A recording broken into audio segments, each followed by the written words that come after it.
ये हम लोग सब खड़े होते हैं और प्रभु की आराधना करने के लिए। और भजन से तीसरा अध्याय वचन 1 में कहता है, हे यहोवा मेरे सताने वाले कितने बढ़ गए हैं, वह जो मेरे विरुद्ध उठते हैं बहुत है। तो जब हमारे चारों तरफ दुश्मन हैं तो हमें शरण लेना परमेश्वर से है, क्योंकि परमेश्वर हमारे दुश्मनों को खदेड़ देता है। क्योंकि उसका वचन कहता है, तेरे दुश्मन के हथियार तुझे छू नहीं सकेगा और दुश्मनों के बीच में मैं तेरा मेज बिछाऊंगा। ये हमारा परमेश्वर है। हम इसी परमेश्वर की आराधना करें और इसी परमेश्वर की महिमा करें। आमीन, हालेलुया। आइए प्रार्थना करते हैं। पिता परमेश्वर, हम धन्यवाद देते हैं, हमारे दुश्मन कितने भी बढ़ जाए प्रभु यीशु, फिर भी तू उनसे हमें विजय देता है। तू विजय परमेश्वर है। हम हारे हुए परमेश्वर पर नहीं बल्कि विजय परमेश्वर पर भरोसा रखते हैं। जीवित और पराक्रमी परमेश्वर पिता, हम धन्यवाद देते हैं। धन्यवाद आपकी प्रेम जो आप हमसे करते हो, धन्यवाद आपकी दया जो आप हम पर करते हो, धन्यवाद आपकी अनुग्रह जो हमें देते हो, धन्यवाद जो आप हमें क्षमा करते हो, दिन प्रतिदिन हमारी ध्यान रखते हो, उसके लिए हम आपकी महिमा करते हैं। आप हमसे बातें करते हो और हम आपसे बातें करते हैं पिता। आज हमसे बातें करो प्रभु यीशु, कि हम आपकी बातों को समझ सकें और ध्यान दे सकें और उस बातों के अनुसार अपने जीवन को आगे बढ़ा सकें।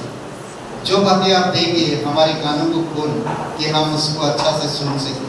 नम्रता करते हम अपने आप को और हम आपके सामने झुकते हैं कि हम आपसे सुनते हैं। प्रभु यीशु, आप हमसे बातें करो।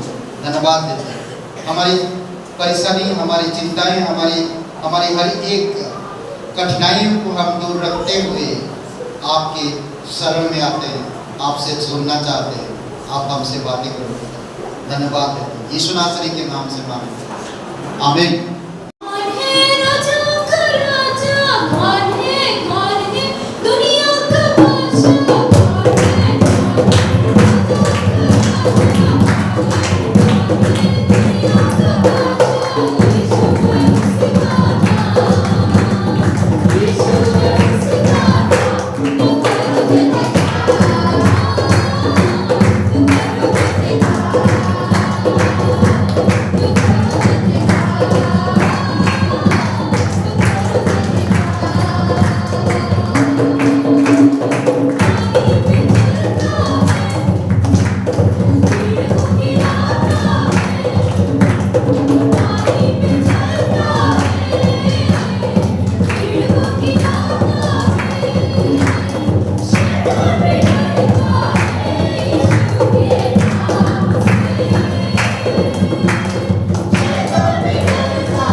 जोरदार ताली बजाएं।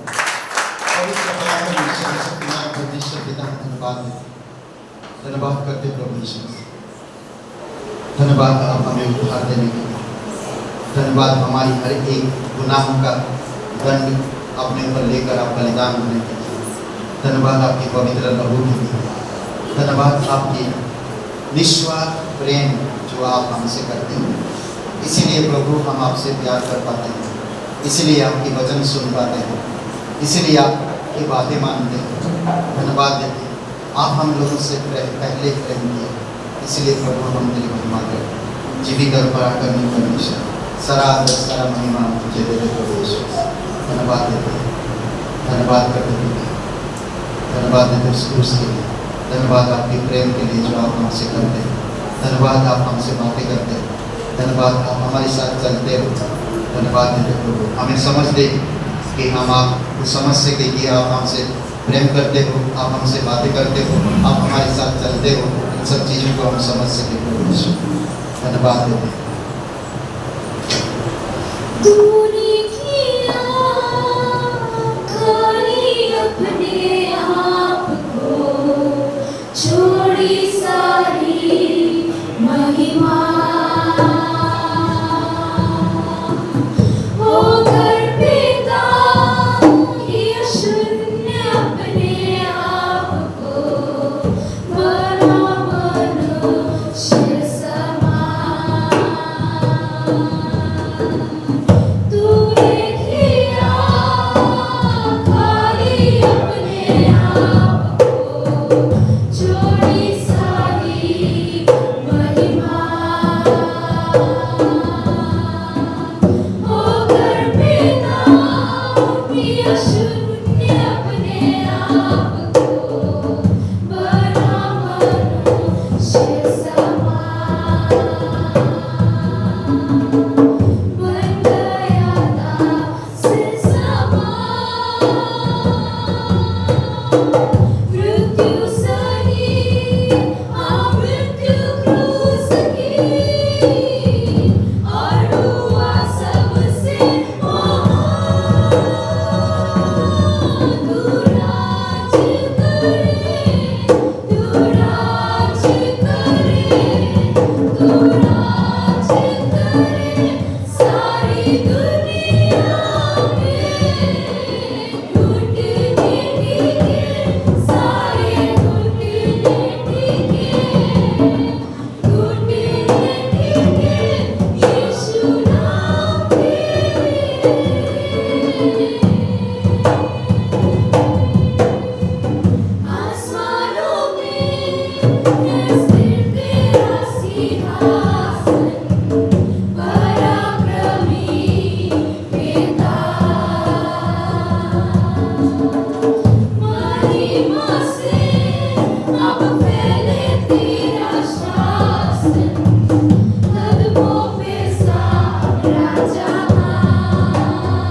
यीशु नाम की घोषणा करूं मैं,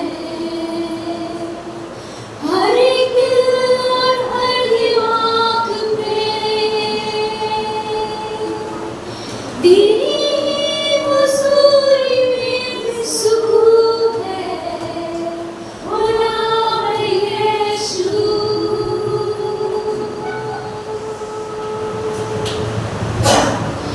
यीशु नाम की घोषणा करूं मैं,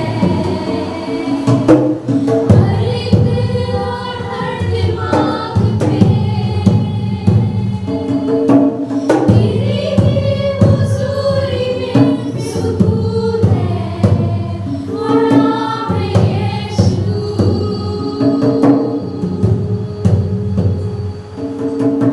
यीशु नाम की घोषणा करूं मैं, जब तक टूटे ना सारी रतें, करता हूँ आज़ादी का ऐलान मैं आऊँ यीशु। तेरा नाम सामर्थी, तेरा नाम चंगाई, तेरा नाम है जीवन। टूटे हर बंधन, कर दे सब रोशन, आके समा। तेरा नाम सामर्थी, तेरा नाम चंगाई, तेरा नाम है जीवन। टूटे हर बंधन, कर दे सब रोशन, आके समा।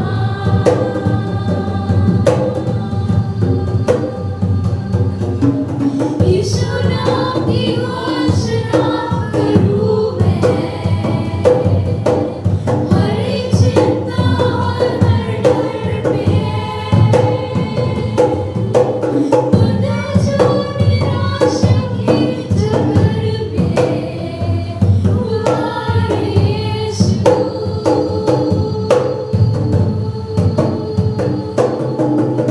यीशु नाम की घोषणा करूं मैं,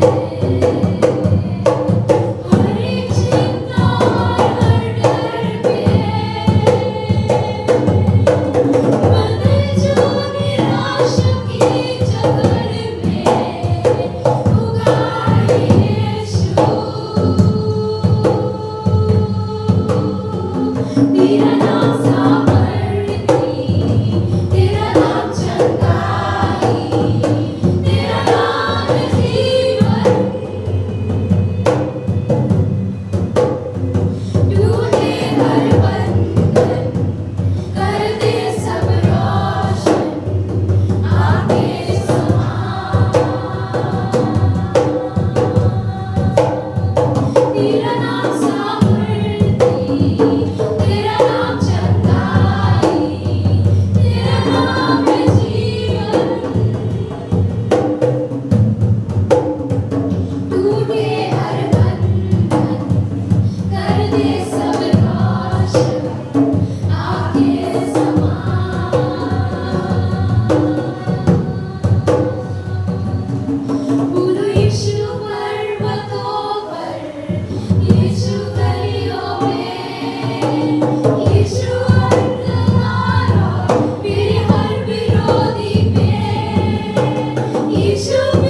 पवित्र जीवित और पराक्रमी परमेश्वर की जान धन्यवाद देते, धन्यवाद देते तो हमें हर एक हमारी बंधन को तोड़ दिया, हमारे जीवन को रोशन किया, हमें शैतान से आजाद किया, पापों का दंड हमसे दूर किया, हमें नया जीवन दिया, हमें वो निस्वार्थ प्रेम दिया, हमें वो आध्यात्मिक बातें दिया ताकि हम उन बातों में चल सके, उन पर गौर कर सके, उन पर ध्यान दे सके। धन्यवाद देते प्रभु यीशु, धन्यवाद देते आपकी अनुग्रह, आपकी प्रेम के लिए, धन्यवाद आपकी क्रूस की वो पवित्र लहू के लिए, धन्यवाद देते हमारे प्रायश्चित के लिए जो आपने किया है उसके जैसा और कोई नहीं कर सकता। इसीलिए प्रभु तेरी महिमा करते हैं। आज हमारे दिलों से बातें कर पिता, हम आपसे सुनना चाहते हैं, हम आपको जानना चाहते हैं, हम आपकी अनुग्रह को, आपके प्रेम को, आपकी रहस्य को समझना चाहते हैं कि आप इतनी सब कुछ कैसे किया है। धन्यवाद देते प्रभु यीशु, धन्यवाद देते प्रत्येक भाई बहनों के हृदय से बातें करना, उनके मन से बातें करना, उनकी हर व्यक्तिगत कार्य में आप बातें करना देते। धन्यवाद देते तो पवित्र परमेश्वर, तो सामर्थ्य परमेश्वर, तो जीवित परमेश्वर, तो यहाँ मौजूद रहने वाला परमेश्वर। धन्यवाद देते, अभिषेक करो पिता, प्रत्येक हृदय आत्मा तेरी पवित्र आत्मा की सामर्थ्य में बातें करो और तेरी इच्छा अनुसार बातें करो। धन्यवाद देते यीशु नासरी के नाम से मांगते, आमीन। एक बार उस सच्चे और पवित्र परमेश्वर के जोरदार तालियां हो जाए। आज इस कलीसिया में कोई भाई बहन ऐसे जो पहली बार आए हैं, कोई है जो पहली बार आए हैं? आइए आप लोग यहाँ पर एक वचन पढ़ेंगे, भजन संहिता 27 करते हैं। मेरे माता पिता ने तो मुझे छोड़ दिया है, परंतु यहोवा मुझे संभालेगा। बहुत ही अद्भुत वचन है और ये भजन संहिता से लिया गया है। दाऊद का नाम आप लोगों ने सुना होगा कि जब उसने गोलियत को मारा तो उसके अपने परिवार के लोग ही उसके विरोधी हो गए, क्योंकि दाऊद में परमेश्वर का विश्वास था। वह एक चरवाहा था और भेड़ चराते हुए उसने शेर और भालू को भी मारा था, तो उसको परमेश्वर पर विश्वास था। जब उसके भाई लोग जो है गोलियत से युद्ध कर रहे थे, एक दिन वो भी खाना लेके उनके बीच में उपस्थित था और उसकी ललकार को सुना, तो उसने बुलेट से और पत्थर की गोलियों से ही उसको ढेर कर दिया, जबकि गोलियत बहुत ही बलवान और बहुत विशाल शरीर का था। लेकिन परमेश्वर के विश्वास से दाऊद ने उसको हरा दिया। तो वचन कहता है मेरे माता पिता ने तो मुझे छोड़ दिया, परंतु यहोवा मुझे संभालेगा। भले ही आपके परिवार के लोग आपको त्याग दें, लेकिन परमेश्वर हमें ना कभी छोड़ेगा और ना कभी त्यागेगा। तो जैसा आप सभी लोग जानते हैं, रविवार को सभा लगती है और मंगलवार को इस बार उपवास प्रार्थना और सभा दोनों एक साथ होगी। बुधवार को सभा नहीं लगेगी, तो आप सभी लोग 5 बजे से और 6 बजे के बीच वहाँ उपस्थित हो सकते हैं। Church office 3/242। जैसा आप सभी लोग जानते हैं कि नरसिंहपुर गांव में भी सभा लगती है, तो वहाँ के लिए भी प्रार्थना करेंगे, वहाँ के लोग भी उद्धार में आए और परमेश्वर की महिमा करें। ये साप्ताहिक परिवार है, राकेश रावत जी, उनके परिवार के लिए प्रार्थना करें कि परमेश्वर उन्हें शरीर में स्वस्थ रखे, बुद्धि और आत्मिकता में बढ़ाए। साप्ताहिक मिशनरी हैं पास्टर फ्रेड यूएस से, उनके लिए प्रार्थना करें परमेश्वर पवित्र आत्मा की इच्छा से उन्हें अगुवाई करे, उन्हें स्वस्थ रखे, नए शिष्य बने और कलीसिया बढ़े। आज रोशनी का जन्मदिन है, एक बार रोशनी के लिए जोरदार तालियां हो जाए। परमेश्वर जी में आशीष करे और दीर्घायु से ब्लेस करे। कुछ नाम है यहाँ पे, प्रीति रचना जी, उनके नाम के लिए प्रार्थना करें कि परमेश्वर इन्हें चंगाई दें, जो भी इनकी समस्याएं हैं उन समस्याओं से छुटकारा दे, संतान से आशीषित हों। आशा जी, शिल्पी जी, और एक नाम इसमें और है रोशनी जी, शुक्लागंज से हैं, इनके लिए भी प्रार्थना करें कि परमेश्वर इन नामों के लिए आशीष करे और इन्हें संतान से ब्लेस करे। आज के लिए इतना ही। धन्यवाद। राहुल और रोशनी शुक्लागंज से हैं, तो इनके पास भी कोई संतान नहीं है, जिनके नाम के लिए भी प्रार्थना करें कि परमेश्वर भी इन्हें संतान से ब्लेस करे। धन्यवाद। उपवास प्रार्थना है और वो है मंगलवार का दिन। सभा भी उसी दिन लगेगा, बुधवार को सभा नहीं होगा। तो याद रखिए, मंगलवार को उपवास प्रार्थना 5 बजे से लेकर 7 बजे में, सभा भी उसी दिन है, प्रार्थना भी उसी दिन है। तो बुधवार को सभा नहीं होगा, बुधवार को सभा नहीं होगा। तो उपवास प्रार्थना कब है? मंगलवार। और सभा कब है? मंगलवार। याद रखिए। ठीक है, बहुत बहुत धन्यवाद। और हमारे बीच में सर जी, स्वागत है आपका। क्या नाम है सर आपका? स्वागत है जोरदार आपका, बहुत बहुत धन्यवाद। पहली बार आप आ रहे हैं, वेलकम वेलकम, बहुत बहुत धन्यवाद। Okay, wait second, thank you. Okay, जाने से पहले आप मिलिएगा हमें, ठीक है? अच्छा लगेगा और हम उम्मीद करते हैं परमेश्वर आपके हृदय से बातें करें। ओके, आइए सभा के लिए प्रार्थना करते हैं और उसके बाद फिर आगे बढ़ते हैं। पवित्र पराक्रमी सर्वशक्तिमान परमेश्वर पिता, हम धन्यवाद देते हैं। सारा आदर सारा महिमा हम तुझे देते प्रभु यीशु। तो उसके योग्य है, तूने स्वर्ग छोड़कर इस धरती पर उतर आया, आपने कलीसिया को स्थापित किया और कलीसिया का नींव आप है। इसीलिए हम धन्यवाद देते हैं कि तू कलीसिया के द्वारा बातें करता है। आज हमारे हृदय से बातें कर, तेरी अनुग्रह के शब्दों से, तेरी अनुग्रह के सिंहासन से, तेरी अनुग्रह के भरे हुए लोगों से बातें करना भी धन्यवाद है।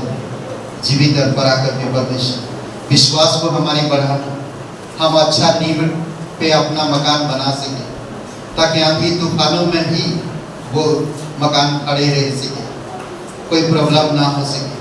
प्रभु यीशु, हम धन्यवाद देते, तूने कहा है परमेश्वर के राज्य और धार्मिकता की खोज करो, बाकी सब चीजें तुम्हारी पीछे ऐड हो जाएगा, गुणित हो जाएगा, जुड़ जाएगा। तो हमारा जुगाड़ करने वाला परमेश्वर है।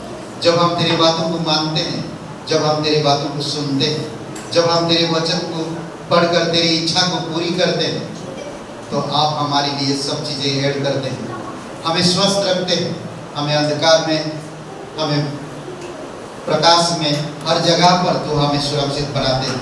धन्यवाद देते प्रभु यीशु। अभिषेक करो इस सभा में, प्रत्येक हृदय आत्मा को बातें करो पिता, और छुओ प्रभु यीशु, स्वर्ग से बातें करो। धन्यवाद देते, आपके वचन से बातें करो, आपकी आध्यात्मिक चीजों से बातें करो पिता, ताकि हमारा फोकस आप पर रह सके, हमारा विश्वास आप पर स्थिर रह सके, हमारी चाल चलन आपके स्वभाव की तरह बन सके, हमारे सब आपके शब्दों से मेल मिलाप हो सके। क्योंकि आपके वचन कहता है हमारे विचार और आपके विचार में जमीन और आसमान का अंतर है। प्रभु यीशु, हम आपके स्वभाव और आपके विचार में ऐड होना चाहते हैं, हम उसके जैसे सोचना चाहते हैं, हम आपकी तरह बोलना चाहते हैं। प्रभु यीशु, आपको प्रत्येक हृदय आत्मा स्पर्श करो। धन्यवाद देते, तेरी इच्छा, तेरी सामर्थ, तेरी दया के अनुसार धन्यवाद देते। हमारी शक्ति, हमारी समझ, हमारी बुद्धि से नहीं, बल्कि आपकी पवित्र आत्मा की सामर्थ से आप बातें करें। धन्यवाद देते, यीशु नासरी के नाम से मांगते हैं, आमीन।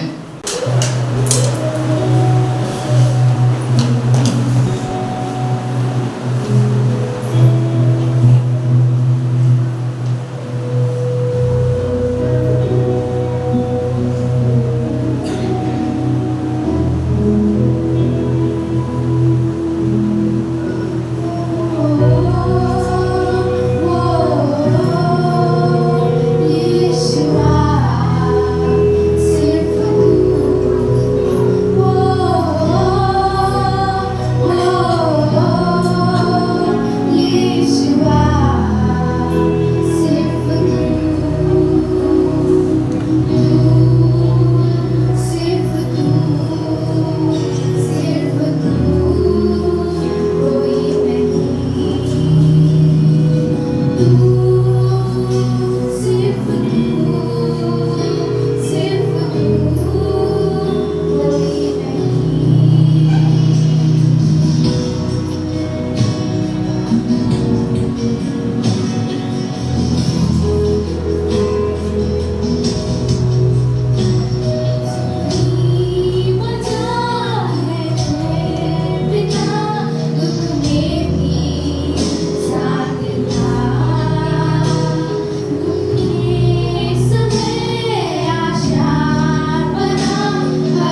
दुख में भी साथ था, शक के समय आशा बना हर पल में साथ था।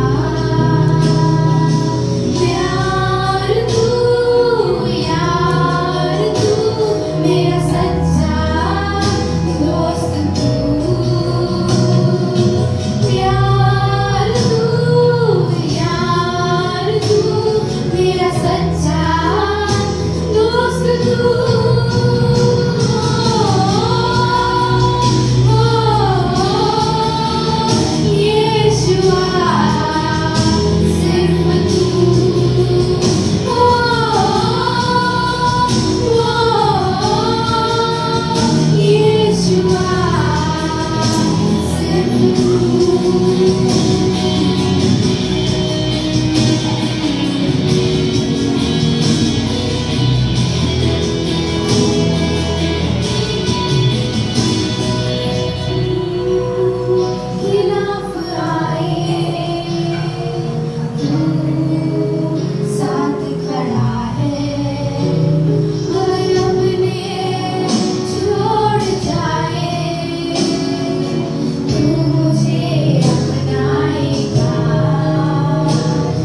आज वचन जो हम बात करेंगे रोमियो का 9 अध्याय और वचन 1 से रोमियो का 9 1 से 3 और पहला तिमोथी दूसरा अध्याय 3 और 4 वचन। ठीक है, तो ये दो वचन पढ़ते हैं। आपके पास बाइबल है? पवित्र बाइबल है? नहीं है? है क्या नहीं? कोई बोल ही नहीं रही। बाइबल है? सही है, ऐसा आवाज अच्छा लगता है। ओके, रोमियो का 9 अध्याय और वचन 1 से 3। मैं मसीह में सच कहता हूँ, मैं झूठ नहीं बोल रहा, और मेरा विवेक भी पवित्र आत्मा में गवाही देता है कि मुझे बड़ा शोक है और मेरा मन सदा दुखता रहता है, क्योंकि मैं यहाँ तक चाहता था कि अपने भाइयों के लिए जो शरीर के भाव से मेरे कुटुंबी है, स्वयं ही मसीह से स्थापित हो जाओ। ओके, आप इस पहला तीमुथियुस दूसरा अध्याय और वचन 3 और 4।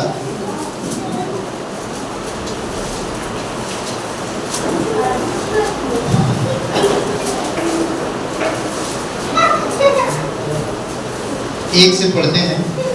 अब मैं सबसे पहले यह आग्रह करता हूँ कि विनती और प्रार्थना और निवेदन और धन्यवाद सब मनुष्य के लिए किया जाए, राजाओं और सब ऊंचे पद वाले के निमित्त, इसलिए कि हम विश्राम और चैन के साथ सारे भक्ति और गंभीरता से जीवन बिताए। यह हमारे उद्धारकर्ता परमेश्वर को अच्छा लगता और भाता भी है। कितना अच्छा है ना, जब हम परमेश्वर के बारे में सोचते हैं, हमारे देश के नेताओं के लिए, लीडरों के लिए प्रार्थना करते हैं, हर दिन हर समय परमेश्वर को अच्छा लगता है। हमें वही काम करना चाहिए जो परमेश्वर को अच्छा लगे। 4 वचन में कहता, जो यह चाहता है कि सब मनुष्य का उद्धार हो और वे सत्य को भली भांति पहचान ले, क्योंकि परमेश्वर एक ही है और परमेश्वर और मनुष्य के बीच में भी एक ही बीज वही है, अर्थात मसीह यीशु जो मनुष्य है, जिसने अपने आप को सबके छुटकारे के दाम में दे दिया और उसकी गवाही ठीक समय पर दी गई। मैं सच कहता हूँ, झूठ नहीं बोलता, कि मैं इसी उद्देश्य से प्रचारक और प्रेरित और अन्य जातियों के लिए विश्वास और सत्य का उपदेशक ठहराया गया। पिता परमेश्वर, आप धन्यवाद देते, तेरी स्तुति महिमा करो। ये तेरी शब्द पिता, आज हम एक अच्छे गवाह बन सके, आपकी गवाही को बता सके, हमारे देश के ऊंचे पद वालों के लिए, अलग अलग राष्ट्रों के लिए, अलग अलग राज्य के लिए, अलग अलग भाई बहनों के लिए, माता पिताओं के लिए, बच्चों के लिए, हर प्रकार की लोगों के लिए हम प्रार्थना कर सके। कई सारे लोग बीमार में हैं, कई सारे लोग भ्रमित हैं, कई सारे लोग अंधविश्वास में फंसे हैं, कई सारे लोग आज अकेलेपन की महसूस कर रहे हैं, कई सारे लोगों के पास आशा नहीं है, कई सारे लोग उद्धार को ढूंढ रहे हैं, कई सारे लोग मुक्ति चाहते हैं। प्रभु यीशु, जब हम ही आपके लोग होकर हम उनके लिए दुआ प्रार्थना विनती नहीं करेंगे तो और कौन करेगा? तू हमें बुलाया, तू हमें चुना ताकि हम आपकी गवाही दे सके। तू नहीं चाहता कि कोई इंसान नाश हो, तू चाहता कि हर एक मनुष्य उद्धार पाए। हमें इस बात को समझने की जरूरत है। आप हमें समझ दो, आप सबसे प्यार करते, कभी किसी का पक्षपात नहीं करते। प्रभु यीशु, आप अगुवाई करो। रोमियो का 2 अध्याय में कहता, 11 वचन में, तू कभी किसी का पक्षपात नहीं करता, हर एक मनुष्य को छुड़ाना चाहता है, हर एक मनुष्य से प्यार करता है, हर एक मनुष्य के लिए अपना जान दिया, हर एक मनुष्य के लिए प्रायश्चित के लिए बलिदान हुआ। इसीलिए प्रभु तेरी महिमा कर, अभिषेक करो, आपकी पवित्र आत्मा से एनॉइंटिंग करो पिता, कि हम आपसे सुन सके, हम आपको जान सके, हम आपको पहचान सके। धन्यवाद प्रभु, यीशु मसीह के नाम से मांगते हैं, आमीन। ओके, आप सब लोग बैठ सकते हैं। बहुत बहुत धन्यवाद। हमारे बीच में भाई साहब हैं, स्वागत है आपका, बहुत बहुत धन्यवाद पहली बार आए। और हम उम्मीद करते हैं परमेश्वर आपसे बहुत प्यार करता है। और आज हम लोग जो बात करेंगे और वो है आत्मा जीतना।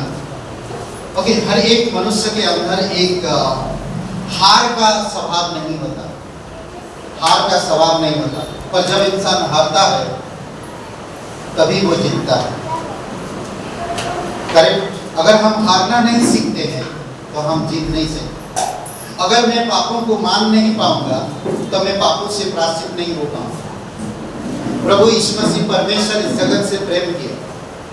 हम हर एक इंसान को, पवित्र बाइबल कहता है कि हर एक इंसान पूरे संसार में जो पीढ़ी था, जो पीढ़ी है, जो पीढ़ी आने वाला, हर एक मनुष्य पापी है और पाप के कारण परमेश्वर की महिमा से दूर है। सोचिए, पवित्र बाइबल कहता है हर एक मनुष्य पापी है और पाप के कारण पवित्र परमेश्वर की महिमा से दूर है। परमेश्वर और मनुष्य के बीच में एक महिमा थी और वो महिमा पाप के कारण टूट चुका है। और टूटने के कारण आप और मैं आज परमेश्वर से बहुत दूर थे।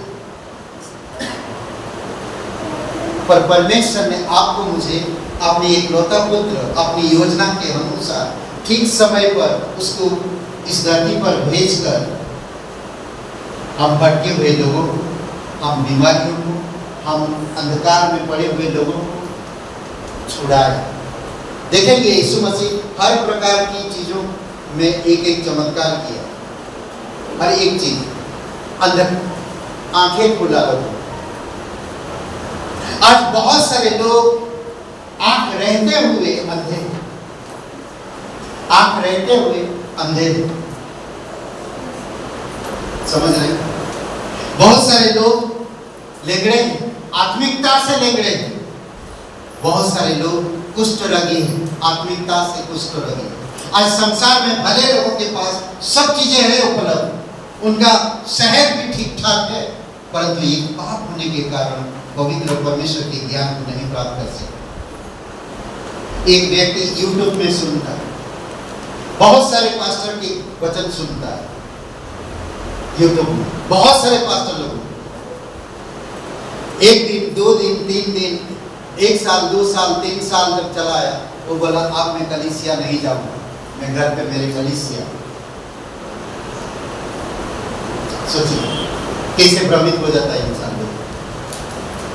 सिंपल सी बात, मेरा कलीसिया, मुझे परमेश्वर प्यार करता है, मुझसे बातें करता है, मुझे एक कलीसिया दिया, मुझे एक पास्टर दिया, मैं विश्वास करता परमेश्वर। जब अब्राहिम को परमेश्वर ने बुलाया तो अब्राहिम अपनी घर, अपनी कुटुंब, अपने परिवार को छोड़कर वो परमेश्वर के पीछे चल दिया। वो नहीं जानता था क्या खाऊंगा, कहाँ रहूंगा, कैसे लोग मिलेंगे, किस जगह पे रहूंगा, मुझे नहीं पता, पर वो विश्वास से निकल गया क्योंकि वो परमेश्वर को जानता था, वो परमेश्वर को मानता था, वो परमेश्वर की आज्ञाकारी था। तभी परमेश्वर की आज्ञाओं को उसने अच्छी तरह से माना और पूरा भी किया और परमेश्वर उसको अद्भुत आशीष दिया। नहीं, अद्भुत आशीष दिया। कितनी बार उसे कहा, आसमान की तारों की समान मैं तेरे वंश बढ़ाऊंगा, बालू के समान, समुद्र के बालू के समान तेरे वंश बढ़ाऊंगा।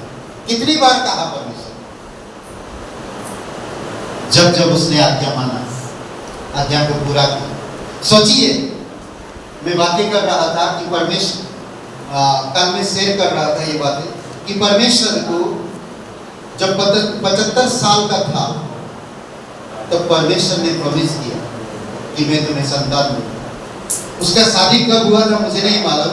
जब वो उत्पत्ति के 12 अध्याय में हम देखते हैं कि उसने अपनी पत्नी के साथ निकाल दिया परमेश्वर के कहने के अनुसार, पर वो शादीशुदा था।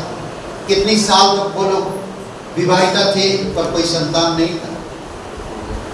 फिर भी वो परमेश्वर की बातें माना और वो परमेश्वर की आज्ञा अनुसार चल दिया। 75 साल की उम्र में परमेश्वर ने उसे प्रतिज्ञा किया कि मैं तुम्हें एक संतान दूंगा, और उसने उस बात पर यकीन किया और भरोसा किया, विश्वास किया परमेश्वर की बातों पर। मुझे और किसी के बातों पर भरोसा नहीं, मुझे परमेश्वर की पवित्र वचनों पर भरोसा है। अद्भुत। आज बहुत से लोग मीठी मीठी बातें करते हैं, मीठी बातें शहद की तरह, हम फंस जाते हैं। पर हमें परमेश्वर की बातों पर भरोसा करने की जरूरत है, विश्वास करने की जरूरत है। इसीलिए जरूरी है कि हमें समझना है। जब परमेश्वर ने अब्राहम को देखा, 75 साल की उम्र में उसे प्रतिज्ञा की, तो उसने विश्वास रखा। भले उसके बीच में बहुत सारी चीजें आए, 99 वर्ष में उसको संतान हुआ।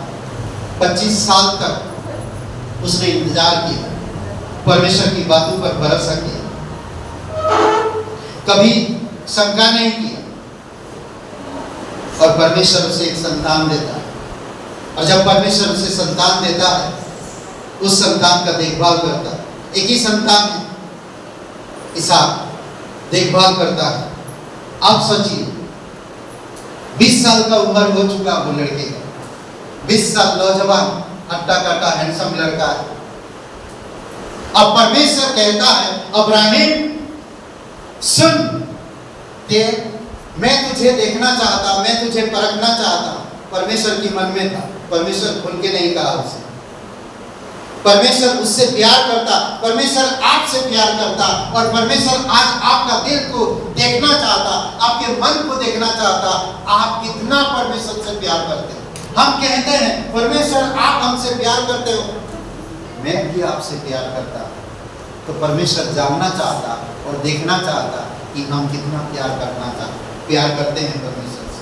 तो अब्राहम से कहा, सपने में कहा, अब्राहम तेरे बेटे को मराई पर्वत पर लेकर आ और वहां पर मेरे लिए बलि कर। ऐसा कोई परमेश्वर कहेगा? हाँ, ऐसा कोई कहेगा? अब सोचिए, परमेश्वर की बातें सुनकर अब्राहम सुबह उठा, जैसे परमेश्वर ने कहा था कि वैसा ही किया। आप कहानी अच्छी तरह से जानते हैं। 22 अध्याय,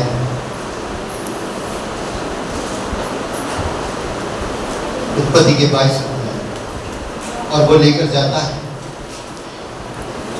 पर्वत के ऊपर, उसको ले जाता और बलि करने के लिए तैयार होता। तो परमेश्वर आवाज देता, अब्राहम रुक जाओ, उस लड़के को हाथ मत लगाना। रुक गया। तो परमेश्वर कहता, झाड़ियों की तरफ देख, वहां पर एक मेढ़ा एक फंसा हुआ है, उसे तू लेकर आ और उसे बलि कर, तेरे बेटे को तू छोड़ दे। तो परमेश्वर ने कहा, मैं जान गया हूं कि तू तेरे परिवार से, तेरे बेटे से, तेरे कुटुंब से तू ज्यादा मुझसे प्यार करता है। जान गया। तब उसे कहा, अब्राहम ने उस जगह का नाम परमेश्वर जुगाड़ करता रहा।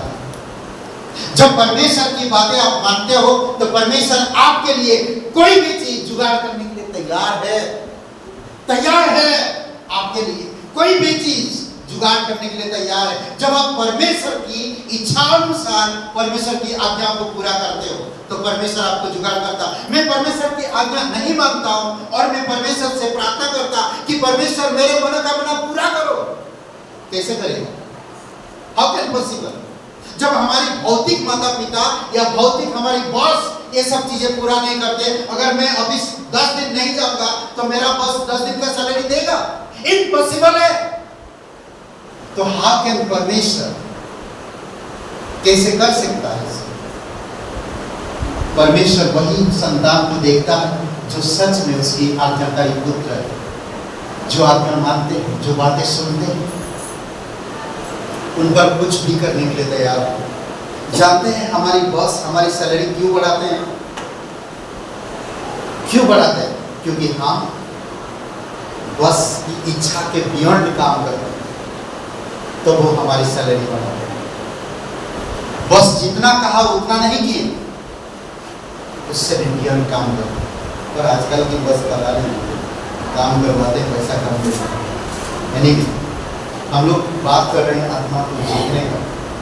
परमेश्वर को खुश किया, इसीलिए परमेश्वर ने उसे अद्भुत आशीष दी। आज हम लोग आत्मा जीतने के बारे में बात कर रहे हैं। जीतना कितने लोगों को पसंद है? जीतना, जीत पसंद है ना? जीत हो, मुझे मेरा जीत हो ना, जीत जाऊं मैं।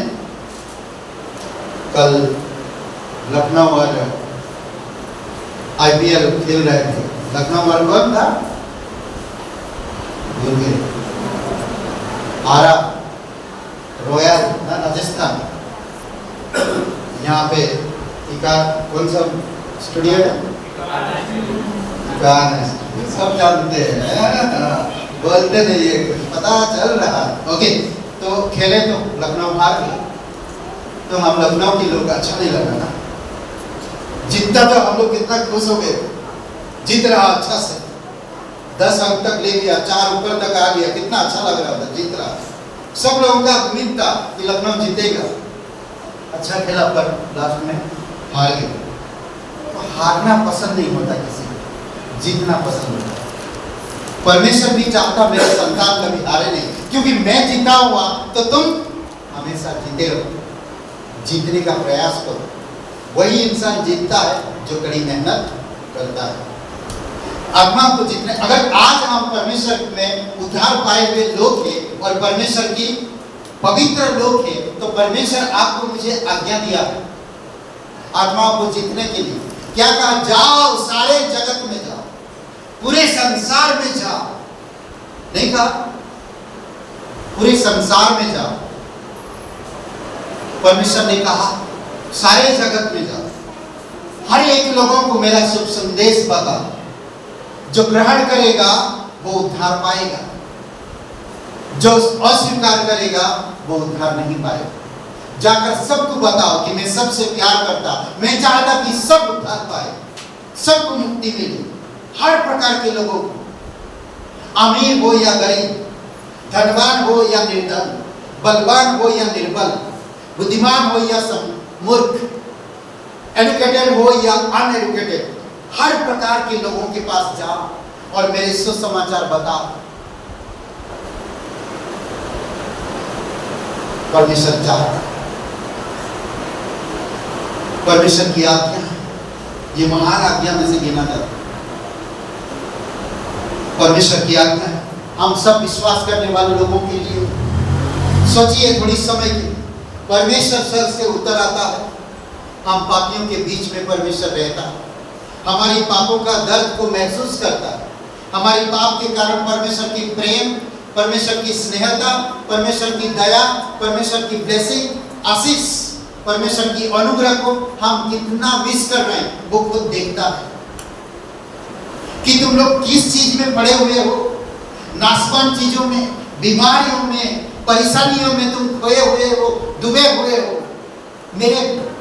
मेरे पास सब चीजें तुम्हारे लिए उपलब्ध है, अच्छे अच्छे चीजें, धार्मिकता, नम्रता, शांति, चैन, अमन, सब चीजें मेरे पास है, पर तुम अधर्म में जीवन जीना चाहते हो।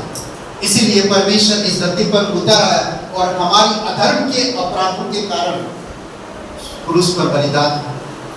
सोचिए थोड़ी समय के लिए, वो मेरे लिए बलिदान, आज मुझे वो चुना, मैं एक उसकी संतान हूं। जब मैं उसका संतान हूं तो मुझे वो काम दिया कि जाओ पूरी जगत में और आत्माओं को जीतो। जिस प्रकार तुम उद्धार में आए उसी प्रकार वो भी उद्धार में आए। बहुत से गांव हैं, बहुत से शहर हैं, बहुत से राज्य हैं, बहुत से लोग हैं, बहुत से परिवार है, बहुत से बीमार है, बहुत से भटके हुए हैं, बहुत से अंधविश्वास में हैं, बहुत से लोग तकलीफ में हैं, बहुत से लोग टूटे दिल में हैं, बहुत से लोगों की मानसिक प्रॉब्लम है, बहुत से लोग बोल नहीं पाते हैं, बहुत से लोग सुन नहीं पाते हैं, बहुत से लोग चल नहीं पाते हैं। ऐसे लोगों के पास आपको जाना है, ऐसे लोगों के पास आपको जाना है। आज हमें आत्मा को जीतना है। कैसे जीते? जब मैं खुद हारा हुआ हूं तो मैं आत्मा को कैसे जीतूंगा? जब मैं खुद हारा हुआ तो मैं दूसरों को कैसे जीत सकता हूं? क्या बोलते हैं? जीत पाएंगे अगर आप खुद हारा हुआ है तो? हाँ, मुश्किल है। मैं निर्बल हूं तो कैसे दूसरे को बल दे सकता हूं? दे सकता हूं। मैं मूर्ख हूं तो मैं कैसे दूसरों को बुद्धि दे सकता हूं? मैं बुद्धिमान होऊंगा तभी मैं बुद्धि दूसरों को दे पाऊंगा। मैं खुद सीखूंगा तब मैं दूसरों को सिखा पाऊंगा। मैं खुद बलवंत होऊंगा तभी मैं दूसरों को बल दे पाऊंगा। मैं खुद समझदार होऊंगा तभी मैं दूसरों को समझ दे पाऊंगा। मैं जीतूंगा खुद तब मैं दूसरों को जीत पाऊंगा। करेक्ट? कुछ बातें हम देखते हैं। पौलुस यहाँ पर बहुत खूबसूरत बातें कहता है। ओके, आत्मा को जीतने की योग्यता है। आत्मा जीतने के लिए योग्यता है। कैसे हम जीत सकते हैं? बाइबल हमेशा आपको कुछ ना कुछ सिखाता है, समझाता है और प्रेरणा देता है, हमेशा।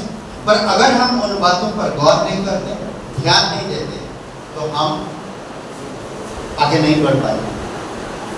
सबसे पहली बात हम देखते हैं मसीह के पीछे चलना। सबसे पहली बात मसीह के पीछे चलना है तो बहुत इंपॉर्टेंट है। कड़ी मेहनत होगा, मसीह के पीछे हमें चलना पड़ेगा।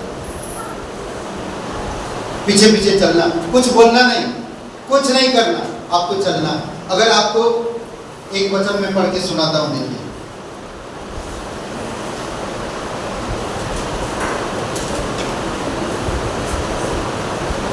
जब मत्ती का 4 अध्याय खोलिए, मत्ती का 4 अध्याय। ठीक है, आप लोग 4 अध्याय और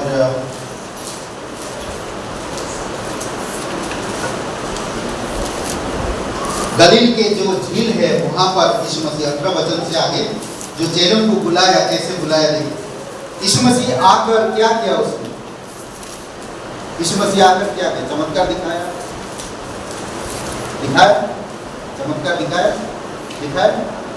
सबसे पहले क्या किया? चमत्कार दिखाया नहीं, सबसे पहले आपने परमेश्वर की इच्छा को पूरा किया। परमेश्वर की इच्छा इस धरती पर जो मिशन के लिए आया वो मिशन को पूरा किया। उसने आकर किसको बुलाया? लोगों को। सबसे पहले लोगों को परमेश्वर के बारे में बताया। जब उसके लोग फॉलो किए तो उसने चमत्कार भी दिखाया, पापों को माफ किया, मुर्दों को जिलाया, अंधों की आंखें खोला, बहरों को सुनने की बात शक्ति दी, जो लोग गूंगे बोल नहीं पाते थे बोलने के लिए मुंह खोल दिया उन्हें। करेक्ट? फिर हम देखते हैं यहाँ पर कहता वचन 18 में, गलील के झील के किनारे फिरते हुए उसने 2 भाइयों अर्थात सीमोन को जो पतरस कहलाता है और उसके भाई अंद्रियास को झील में जाल डालते हुए देखा, क्योंकि वे मछुए थे। 19 वचन ध्यान दी। यीशु ने उनसे कहा, वो लोग क्या कर रहे थे? अपने काम धंधे में। यीशु का काम क्या था? उन तक जाना। झील के किनारे, गलील के झील के किनारे ये लोग मछली पकड़ रहे थे और अपनी अपनी जालों को ठीक कर रहे थे या धो रहे थे। अपने काम में बिजी थे। आज भी संसार में बहुत सारे लोग बिजी हैं। सब लोग बिजी हैं। हर कोई इंसान, किसी के पास समय नहीं है। फिर 19 वचन देखिए, यीशु ने उनसे कहा, मेरे पीछे चले आओ, मेरे पीछे चले आओ, तो मैं तुमको मनुष्य को पकड़ने वाला बनाऊंगा। वे तुरंत जालों को छोड़कर उसके पीछे पलट गए। उसके पीछे पलट गए नहीं, उसके पीछे चले, उसके पीछे पीछे चलने लगे। जब तक आप यीशु को फॉलो नहीं करेंगे तब तक आप आत्मा को जीत नहीं पाएंगे। यीशु ने सिर्फ वचन बताया, मैं तुम्हें प्रतिज्ञा किया, मैं तुम्हें मछुए से मनुष्य को पकड़वाने वाला बनाऊंगा। इस बात को वो लोग समझा, इस बात को वो लोग समझा कि मुझे आत्माओं को जीतने का प्रेरणा मिला। वो लोग समझा और फिर वो उनके पीछे बोली। वो कब तक चले उनके पीछे? जिंदगी भर। जिंदगी भर। कई बार पतरस, अंद्रियास, कई बार हो सकता मन टूटा उनका। कभी फाइनेंस की प्रॉब्लम था, कभी घर की प्रॉब्लम था, कभी खाने की प्रॉब्लम थी, कभी शरीर का प्रॉब्लम होगा, पर फिर भी फॉलो किया। कभी हम फाइनेंस की प्रॉब्लम नहीं देखें, कभी हम घर की प्रॉब्लम नहीं देखें, खुद की प्रॉब्लम देखें। जल्दबाजी में कुछ काम कर रहा था पतरस, फिर भी पीछे चला। कई बार जल्दबाजी निर्णय लेना बहुत खतरा की ओर मुड़ लेना। बहुत सारे लोग जल्दबाजी निर्णय लेते हैं, इसीलिए योग्य नहीं बन पाता। परमेश्वर आपके अंदर कुछ तो देखा, यीशु मसीह आपके अंदर कुछ तो देखा, तभी तो आपको बुलाया, तभी तो आज उसकी वचन सुन रहे, तभी तो आज उसकी महिमा कर रही हैं। करेक्ट? पतरस और यूहन्ना को देखा काम करते हुए,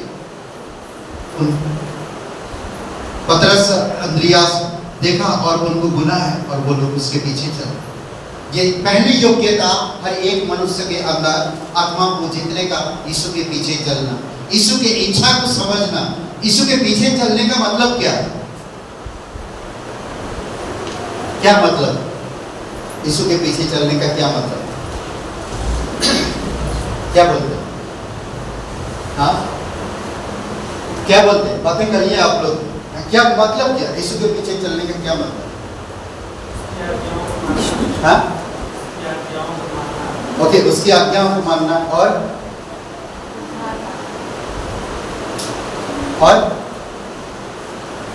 क्या बोलते हैं? मसीह भाई बहनों बोलो, कुछ तो बोलो। यीशु के पीछे चलना, क्रूस उठाना रोज का। अभी फिर एक सवाल आता है, क्रूस उठाना तो इसका क्या मतलब?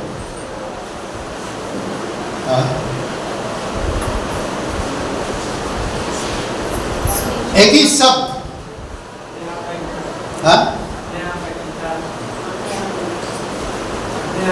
इसका क्या मतलब? आपने आपका इनकार करना, इसका क्या मतलब?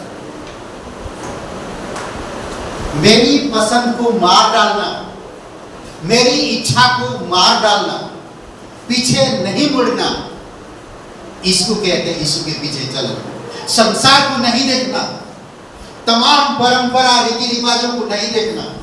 बहुत सारे ऐसे चीजों में हम फंसे हुए थे। यीशु के पीछे चलने का मतलब है कि मैं अपनी इच्छा, अपनी क्या बोलते हैं कि अपनी इच्छा को पूरी तरह से खत्म करना, समाप्त कर देना और यीशु के इच्छा के पीछे, यीशु के इच्छा को ग्रहण करना। जब तक मैं अपनी इच्छा, अपनी पसंद को खत्म नहीं करूंगा, तब तक मैं परमेश्वर की पसंद को समझ नहीं पाऊंगा और ना ही उसकी इच्छा को जान पाऊंगा। इसके पीछे चलने का मतलब यही है। जानते हैं ना, आत्माओं को जीतने का सबसे पहली बात उसके पीछे चलना।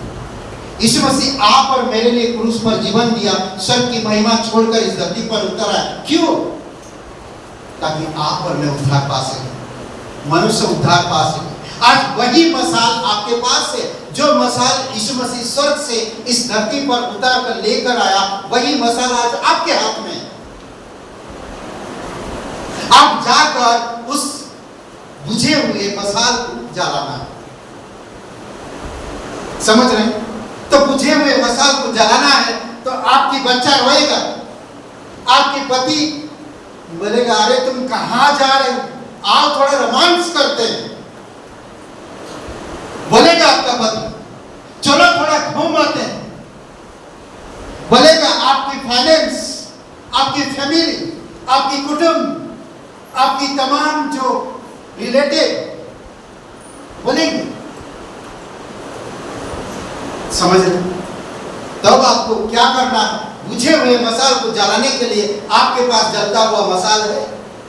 आपको बुझे हुए मसाल के पास जाना है या पति के बात सुनना है? आओ चलो रोमांस करने चलते हैं पहाड़ी के तरफ। जाने दो, अगली बार जला दो, चलता हूं पति के साथ। ये उस यीशु के पीछे चलने वाला इंसान नहीं है। ये कभी आत्मा को जीत नहीं सकता। ऐसे इंसान बड़े बड़े बातें करेंगे, दिखावा करेंगे, और वो जीत नहीं पाएंगे आत्मा। नेक्स्ट देखिए, आत्मिक ज्ञान बुद्धि, आत्मिक ज्ञान बुद्धि होना जरूरी है।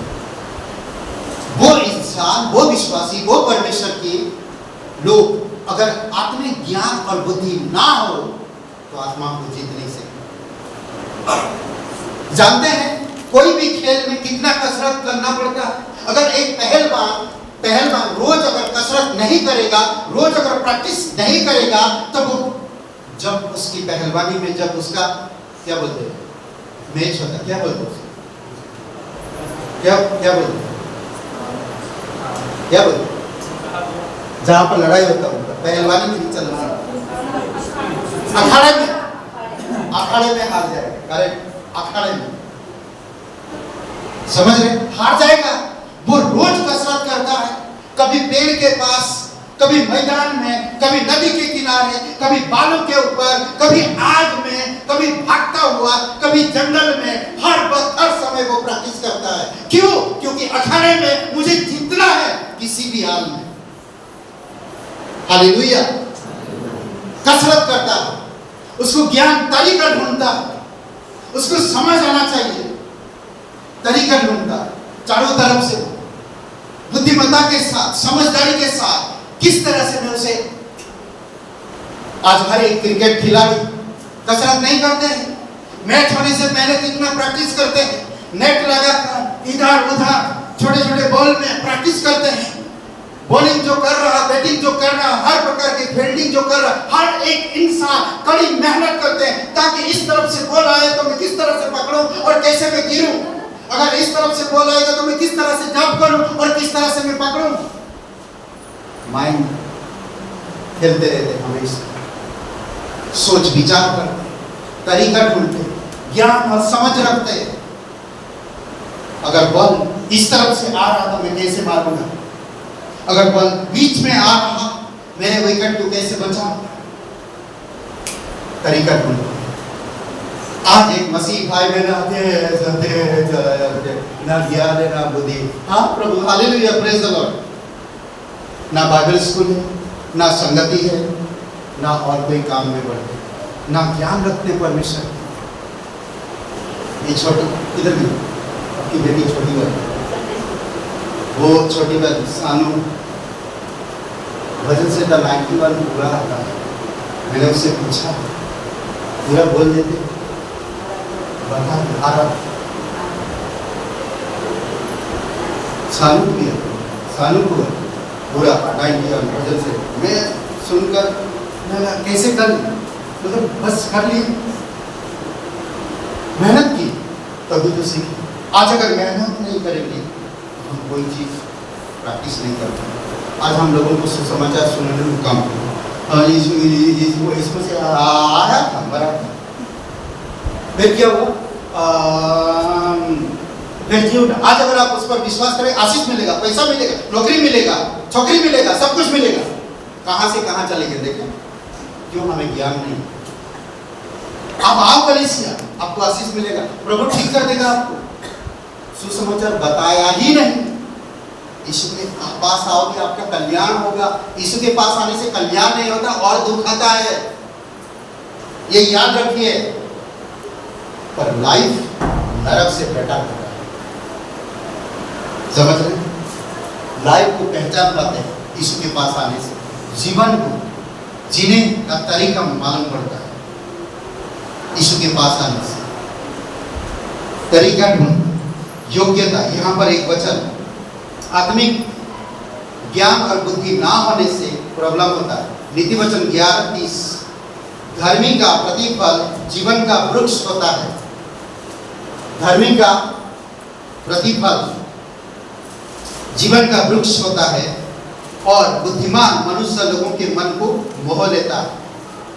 धर्मी का प्रतिफल जीवन का वृक्ष, वो जीवन का वृक्ष की तरह ढूंढते रहता है, परमेश्वर के ज्ञान को ढूंढता है, खोज करता है, किस तरह से परमेश्वर मेरा उद्धार किया, किस तरह से परमेश्वर पूरी संसार के लोगों के बारे में सोचता है, हर प्रकार के लोगों के बारे में किस तरह से परमेश्वर सोचता, उनसे प्यार करता, उनके लिए वो क्या किया, अपने एकलौता बेटा दे दिया। यीशु मसीह हम पापियों को माफ किया, ये बार बार सोच रहा। उसका दिल कैसा होगा, उसका मन कैसा होगा। आज मेरे बेटी को माफ नहीं कर पाता, आप मेरे बेटे को माफ नहीं कर पाता, आज मैं किसी के साथ सही तरह से पेश नहीं आ पाता, ज्ञान की बातें नहीं कर पाता, समझ की बातें नहीं कर पाता, मैं परमेश्वर की वचनों में मेल मिलाप नहीं रखता, मैं परमेश्वर की वचन नहीं पढ़ता, परमेश्वर की वचन नहीं सुनता, तो मैं ज्ञान कहाँ से प्राप्त करूंगा? संगति में नहीं आ रहा, सिर्फ एक ही दिन कलीसिया आ रहा, संगति में नहीं बढ़ रहा हूँ, कलीसिया में नहीं आ रहा, वो जगह पर, उस जगह पर, उस जगह पर नहीं आ पा, तो मैं कैसे पढ़ूंगा? अभी अगर 12 पास करना है तो एक स्टूडेंट सिर्फ पढ़ाई करके घर में पास नहीं कर सकता, उसके लिए उसके माँ बाप ट्यूशन लगाते। कोई अगर एक डॉक्टर है तो उसको रात दिन कड़ी मेहनत करना पड़ेगा डॉक्टर बनने के लिए। एक इंजीनियर है, उसको रात दिन कड़ी मेहनत करना पड़ता है। अगर आज आप एक अच्छा कॉलेज में एडमिशन होना तो आपको अच्छा प्रिपरेशन करना पड़ेगा, मेहनत करना पड़ेगा, अच्छे परसेंटेज लाना पड़ेगा, तभी आपको अच्छी जगह पे एडमिशन मिल पाएगा। उसी प्रकार परमेश्वर ने हमारे जीवन में हर चीज खुला दिया है ताकि हम उसको प्राप्त कर सके। आज कलीसिया कितने सारे प्रोग्राम करता है, बुधवार में 1-2 लोग, मंगलवार को प्रार्थना में कोई नहीं, संडे को कोई आ रहा कोई जा रहा, अपनी मर्जी। क्या हम विश्वासी है? क्या परमेश्वर की आत्मा को जीत पाएंगे? किसी ने तो मेरे पीछे, किसी ने तो मेरे लिए प्रार्थना किया, प्रार्थना में हम आ नहीं पाते, प्रार्थना कर नहीं पाते, किसी ने तो मेरे लिए प्रार्थना किया। परमेश्वर का सुसमाचार मुझ तक पहुंचा, किसी ने तो मेरे पास लेकर आया परमेश्वर के दास को। सोचो, ज्ञान और बुद्धि होना जरूरी है, समझ होना जरूरी है। अद्भुत वचन, एक किसी बीमारी तड़प रहा है और आप घर में आनंद कर रहे हैं तो ये अच्छी बात नहीं है। परमेश्वर आपसे प्यार करता, परमेश्वर आपको जानता है, परमेश्वर सच्चा है। नेक्स्ट बात, 2 कुरिन्थियों का 9:22 में कहता है, दूसरों के साथ घुल मिल जाना। दूसरों के साथ घुल मिल जाना। पहला योग्यता मसीह के पीछे चलना, दूसरा आत्मिक ज्ञान और बुद्धि होना जरूरी है। दूसरों के साथ घुल मिल जाना, एटीट्यूड नहीं दिखाना, ईगो मत दिखा। आया मैं कलीसिया में मदद करने के बजाय मैं ईगो दिखा रहा, ईगो, मेरा जैसा और कोई नहीं। आपका ईगो आपके पास रखो, परमेश्वर आपकी ईगो से कोई देना लेना नहीं। हर एक इंसान के पास एक ईगो होता है। ईगो के अंदर अगर आप रहोगे कभी भी परमेश्वर या दूसरे लोगों के साथ घुल मिल नहीं पाओगे। मुझे किसी को समझाने के लिए नहीं होगा, मुझे किसी को बताना नहीं, मैं सिर्फ किसी का अधिकारी नहीं बनना है, मुझे घुल मिलना है। समझ रहे? पानी में अगर चीनी ईगो बना के रखेगा तो फिर क्या होएगा? वो कभी पिघलेगा नहीं, पानी कभी मीठा होगा नहीं, शरबत बनेगा नहीं। समझ रहे? बनेगा? चीनी बोलता मैं पिघलूंगा नहीं भाई, अभिलाष नहीं पिघलूंगा, जाओ जो करना कर लो। नींबू डालो, नमक डालो, कुछ भी डालो, पुदीना डालो, वो चाट मसाला डालो, जो भी डालो डाल लो, मगर मैं पिघलूंगा नहीं। शरबत क्या होगा? कुछ होएगा? मजा नहीं आएगा, पिघलना चाहिए। आज आप और मैं अगर पिघलेंगे सबसे घुल मिल जाए। अगर पिघलेंगे नहीं तो किसी से भी घुल नहीं मिल। मेरे कुटुंब है, मेरे कुटुंब के साथ में बैठूंगा, घुल मिलो। परमेश्वर का सुसमाचार, आत्मा को जीतने के लिए चुना आपको, परमेश्वर के अनुग्रह को समझो।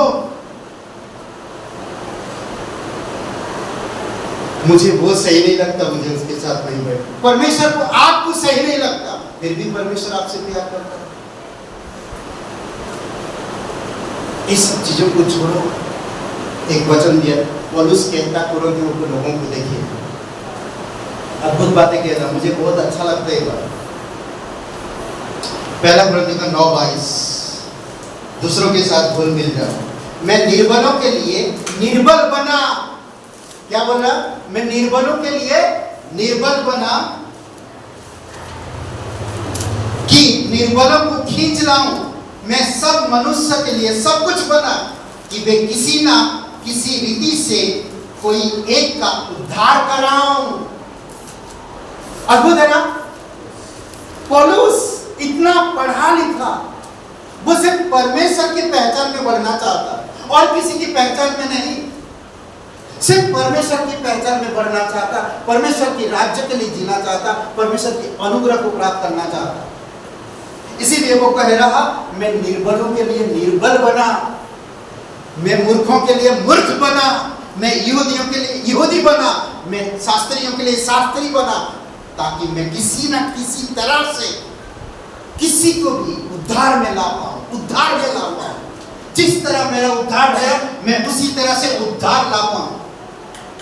अद्भुत है राम पौलुस का, मुझे ये पसंद है, अच्छा लगता है ना। मुझे अगर किसी के सामने झुकना हो, झुक जाओ, नम्र बनो किसी के भी सामने। कोई अगर आपको गाली दे दे दो, सुनने के लिए तैयार हो जाओ, मगर उसका उद्धार करो। ये परमेश्वर की दास दासियां हैं, ये परमेश्वर के लोग हैं। वो अपना ईगो नहीं दिखा, अरे वो बड़े बड़े मुच्छी वाला है, टीका विका लगाया है, मैं क्या उससे बात करूं, वो तो सुनना ही नहीं था। घुल मिलो। अरे भाई साहब कैसे हो, नो प्रॉब्लम, कौन सी जात के हो, कौन सी कास्ट के हो, क्या करते हो, मुझे उससे कोई मतलब नहीं है। मुझे वो नहीं पूछना कैसे हैं आप, ठीक है। परमेश्वर की अनुग्रह, परमेश्वर की दया, परमेश्वर की दया, समझ रहे हैं? निर्बलों के लिए निर्बल, एडुकेटेड के लिए एडुकेटेड बनो, मूर्ख के लिए मूर्ख बनो। किसी भी हाल में सुसमाचार प्रचार करो, किसी भी हाल में घुल मिलो। जब तक आप घुल नहीं मिलोगे तो कैसे पता होगा? अरे आप, मैं अभी हाल ही में ये हम लोग का जो आदत नार्सिस के स्कूल में गया था, मैं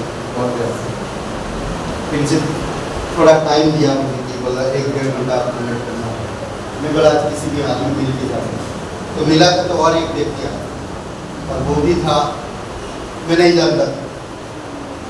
तो मैं बैठा था और मैं एक वचन के बारे में सोच रहा था, बैठा था। उसको देखा, आए बोला कैसे हैं? तो फिर उसने बोला, एक सर आप क्रिश्चियन हो? मैं बोला कैथलिक हो? मैं बोला नहीं। क्या नाम है आप? मैं बोला अभिराम। ओह अच्छा, नहीं आप क्रिश्चियन हो। मैं बोला कैसे? बोला क्रिश्चियन लोगों के चेहरे पता चल जाता। कैसे? उसने मुझे बोला, अब यीशु मसीह का ग्लोरी है आपके अंदर, महिमा चेहरे से मालूम पड़ जाता है, ये आप मसीह। कभी कभी लोगों के साथ फिर मैंने बोला, उससे बात किया, आप क्या करते हो? मतलब मैं बोला कौन सा चर्च में जाते? कैथलिक। उधर गया मैं कलीसिया, वहाँ पर जाता। मैं बोला कभी आइए संडे को? बोलते मैं नहीं आ सकता। मैं बोला देखिए आप अभी क्या बोला, हर एक मसीह जो उनके चेहरे पे कुछ है तो आओ ना, आओ एक बार। फिर उन्हें पर्चा दिया, देखे कैसा मौका मिला। इसी तरह से मौका मिलता है। कैसे कैसे आप एक स्माइल नहीं दे पा रहे, PWD कर रहे हो।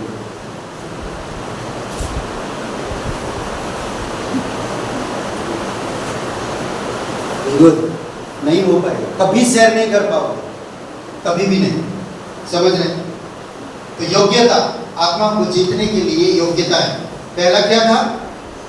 मसीह के पीछे चलना, आत्मिक ज्ञान बुद्धि, दूसरों के साथ घुल मिल जाना। तीसरा, चौथा, अपने ही उद्धार यानी कि भलाई ना देखे। अगर एक विश्वासी हो आप, तो अपनी ही भलाई कभी मत सोचना। आज हर एक विश्वासी अपनी भलाई सोचते हैं, इसलिए बढ़ नहीं पाते। दूसरों की भलाई के बारे में सोचिए तो आप अपनी जीवन बढ़ जाएगा। सच बता रहा हूं, गारंटी है। दूसरों की भलाई, किसका भलाई? अनजान लोगों का, जो लोगों को नहीं जानता उनको मैं प्रभु में लाना। ऐसे लोगों को, दूसरों को बोलेगा तो हमारे टूटे को मैं भला कर, वही आपको गालियां देते। ये होता और हम उन्हीं का ही भला करते हैं। अरे अपना है, उनका ही भला करते हैं। सुसमाचार किसको बनाते? बात देखिए, एक वचन में पढ़ के सुनाता हूँ, बहुत खूबसूरत वचन है। पहला कुरिन्थियों का 10:33, जैसा मैं भी सब बातों में सबको प्रसन्न हूँ और अपना नहीं परंतु बहुतों का लाभ होता हूँ कि वे उद्धार पाए। मैं भी सब बातों में सबको प्रसन्न हूँ, अपना नहीं परंतु दूसरों का लाभ खोजता हूँ ताकि मैं उनको उद्धार में लाऊं। अद्भुत है ना? है ना? अद्भुत है, सुंदर है। ऐसे लोगों का दिल, ऐसे लोगों का मन, परमेश्वर खुश हो जाएगा, लोग खुश हो जाएंगे। वाह, वो व्यक्ति कितना अद्भुत है। हमें बचा है, हमें मदद की, हमारे लिए वो टिकट निकाला, हमारे लिए वो टेम्पो रिक्शा तैयार कर दिया। आज हम किसी को मदद करते हैं तो हमें कभी सोचना नहीं चाहिए, ढूंढना चाहिए कि मैं किसको मदद करूं, परमेश्वर ने किसको मदद करूं। हम जानते हैं साहू जी ना, आज नहीं है, स्वर्ग में है साहू जी, पर हम उनको ले आते थे सुबह जाके। कई बार अमित लेकर आया, ले आते थे सुबह जाकर, वचन सुनते थे। आज वो स्वर्ग में नहीं। शायद वो जो समय हमारे लिए बड़ी नहीं था, पर आपने उनको मदद के लिए जो समय निकाला वो इम्पोर्टेंट। तो कई बार होता है दूसरों के लिए भलाई करना। आखिरी में, अपने ही प्राण की चौकसी करना, अपने ही प्राण की चौकसी करना। पहला तिमोथी 4:16, अपना ही प्राण की चौकसी करना। खुद की प्राण बचाने की चौकसी करो, दूसरों के प्राण को बचाने की चौकसी मत करो। सिंपल, देखिए किस तरह से वचन कहता है। मेरे पहले प्रतिवाद के समय किसी ने भी मेरा साथ नहीं दिया, वरन सब ने मुझे छोड़ दिया था। भला हो कि इसका उनको लेखा देना ना पड़े। कई बार कहते हैं 4:16, पहला तिमोथी 4:16, वही है ना? मिला क्या आपको? पौलुस कहता, बहुत सारे लोग छोड़ दिए जब उसने प्रभु यीशु मसीह पर विश्वास किया। बहुत से लोग छोड़ दिए अपने और अपने उपदेश की चौकसी रख। यही है ना?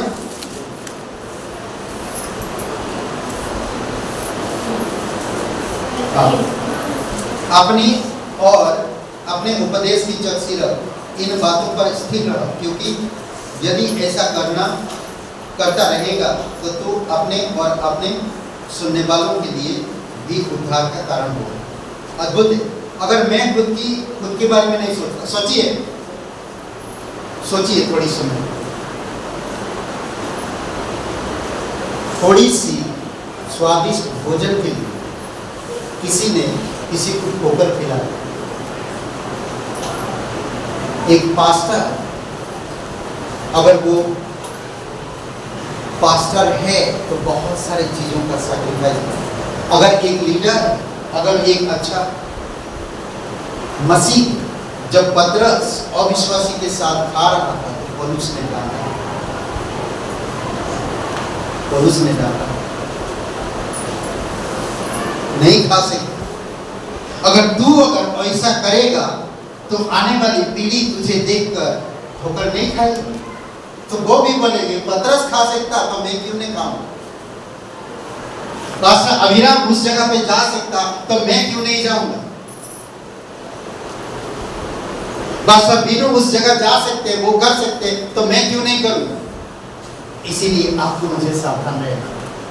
इसीलिए हम कई सारे लोगों को बोलते ना कि मैं अंधकार को दूर करने के लिए तैयारी कर रहा, पर मैं खुद अंधकार में पड़ा हूं, तो मैं अंधकार को दूर कैसे करूंगा भाई? मैं अंधकार को दूर करना चाहता हूं, कोशिश कर रहा, प्रयास कर रहा, पर मैं खुद अंधकार में रह रहा, तो मैं दूसरों को अंधकार कैसे दूर कर पाऊं? इम्पॉसिबल, नहीं हो पाएगा। इसीलिए आपको पूर्ण रूप से प्रकाश में होना होगा। इसीलिए प्रभु कहता अविश्वासी के साथ तुम्हारा कोई नाता नहीं है भाई बहन। शैतान के साथ तुम्हारा कोई भी संबंध नहीं है। वो संबंध पूरी तरह से यीशु मसीह नष्ट किया। सोचिए थोड़ी समय के लिए, उत्पत्ति के किताब में नूह के समय का दिन सोचिए। कई सारे उदाहरण दिया गया बाइबल में, यीशु मसीह खुद इसके बारे में बताया, पतरस खुद बताया, पौलुस की पत्रियों में कई बार बताया गया। नूह के समय, नूह के दिनों के बारे में सोचिए, याद करिए लोग कितना मजाक करते थे, और नूह बेचारा अकेले परिवार के साथ लगा हुआ।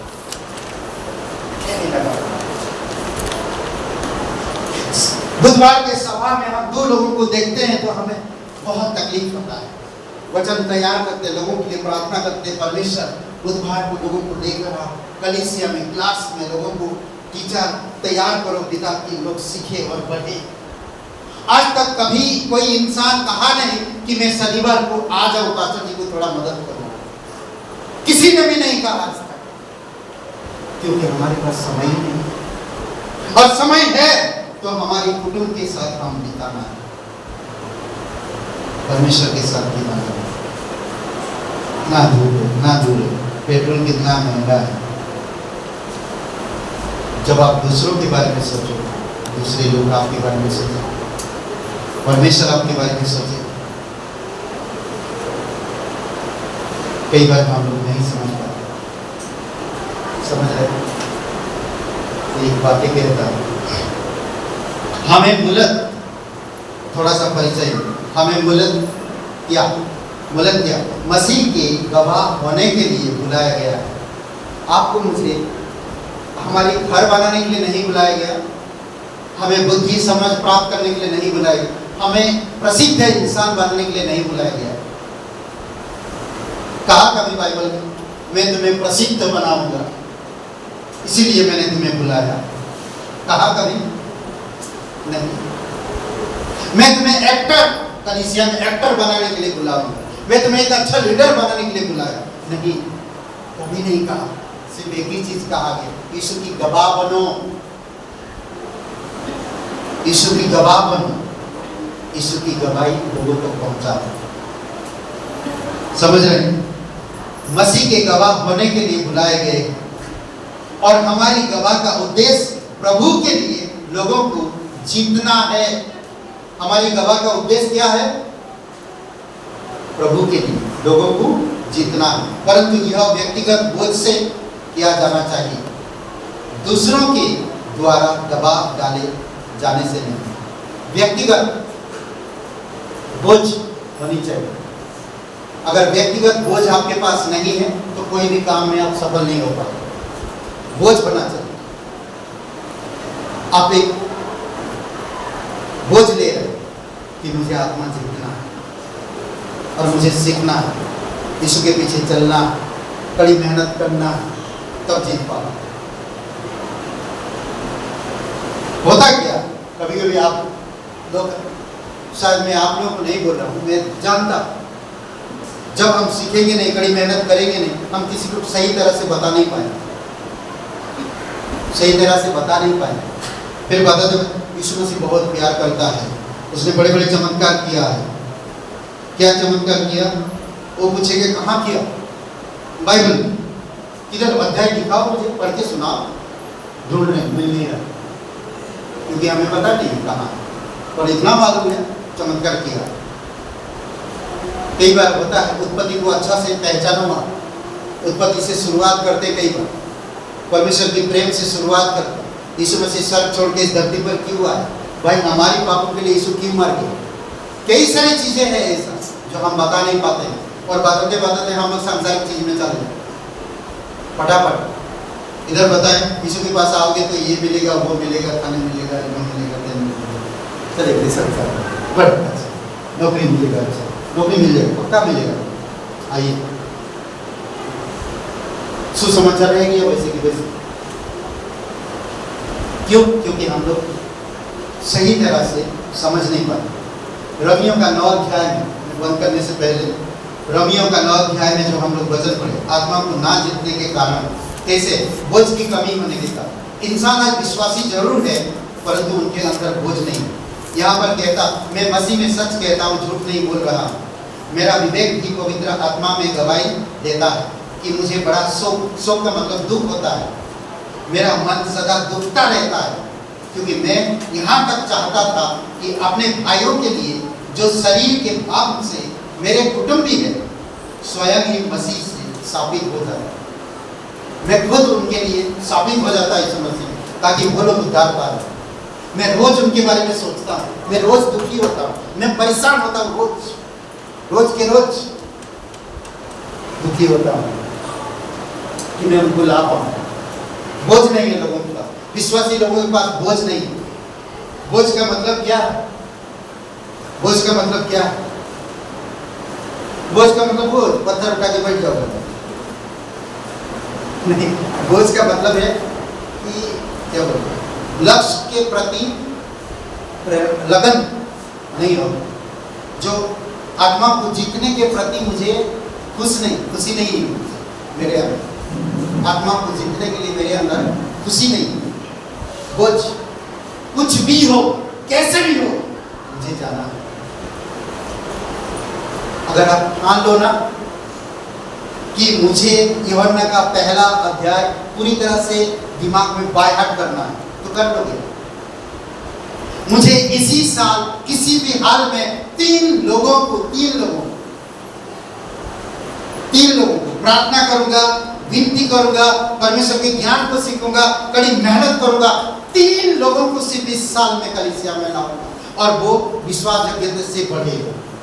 अगर आज से मैं लिख देता, एक डायरी पर, एक जगह पर लिख देता, ये मेरे लिए बोझ है, बड़े बड़े अक्षरों में, कि 1 साल के अंदर मैं 3 लोगों के लिए प्रार्थना करूंगा, रोज एवरीडे प्रार्थना करूंगा, और मैं 3 लोगों को कलीसिया में देखना चाहता। तो देखिए बोलता है, ठान लीजिए। पुरानी जमाने में लोग कुछ बात को याद रखने के लिए साड़ी पहनते थे, मेरी माँ करती थी ऐसे। कुछ बात याद रखने के लिए वो गांठ बांध देते थे। वो गांठ जब जब आता था उसको याद आता था, वो बात उसको याद आता। समझ रहे? अद्भुत। हबक्कुक कहता है, तुम्हें दर्शन जो देख रहे हो बड़े बड़े अक्षरों में लिख लो, दौड़ते समय भी उसको पढ़ सको, और निर्धारित समय पर वो पूरा हो। निश्चित है पूरा होगा। अगर आप सच्चे विश्वासी हो, आज से ठान लो, ये 10 लोगों के लिए, ये 15 लोगों के लिए, ये 20 लोगों के लिए, कि परमेश्वर 1 साल के अंदर ये 20 लोग कलीसिया में होना चाहिए। अगर नहीं भी हुआ तो भी आप घबराओ मत, वो लोग आएंगे, आपकी प्रार्थना सुनी जाएगी। हम लोग हार मानते हैं, हम लोग सीखते नहीं, हम खुद कमजोर हैं, हम लोग खुद कमजोर हैं, हम लोग खुद अंधेरा में हैं, तो दूसरों को क्या रोशनी देंगे? हम खुद कमजोर है, दूसरों को क्या बल देंगे? हम खुद मूर्ख है, तो दूसरों को क्या बुद्धि देंगे, ज्ञान देंगे? समझ लो।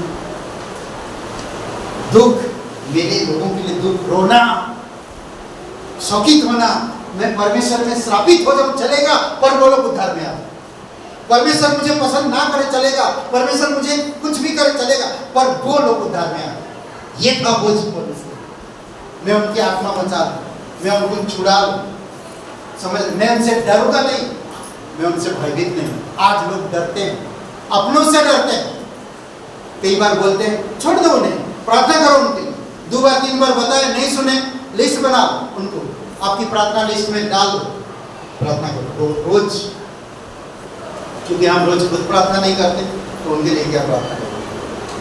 कारण ही प्रार्थना का समय निर्धारित करो, दिन में 3 बार 2 बार प्रार्थना करो उन लोगों के लिए। परमेश्वर में संगति में पढ़ो, बाइबल स्कूल में पढ़ो, रोज वचन पढ़ो। परमेश्वर आपको देखो कैसे बढ़ाता और आपके द्वारा अद्भुत काम करे। परमेश्वर के प्रति भय की कमी, परमेश्वर का भय नहीं रखते।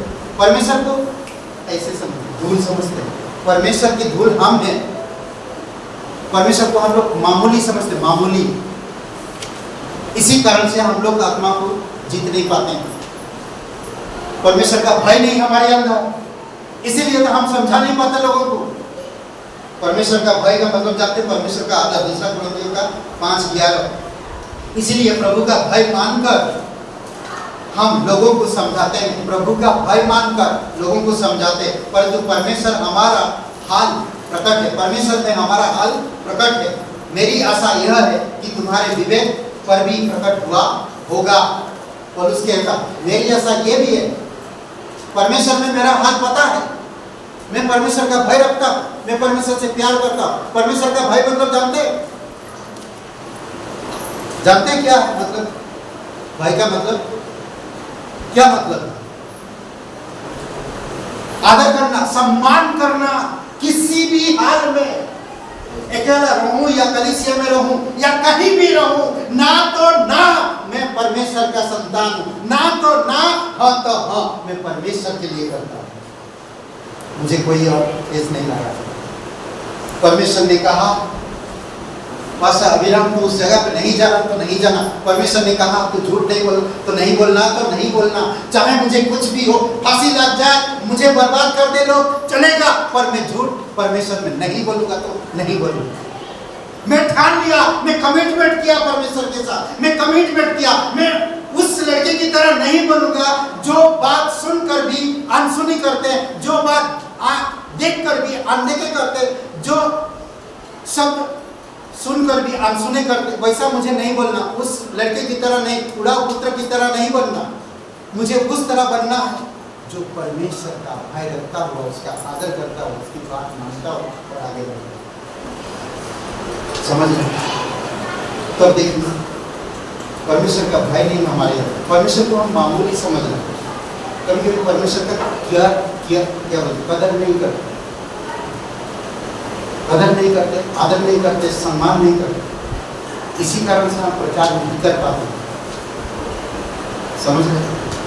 कोई बेटी या बेटा अपनी माँ बाप का कदर नहीं करता तो माँ बाप कदर करेंगे उसकी? बताइए।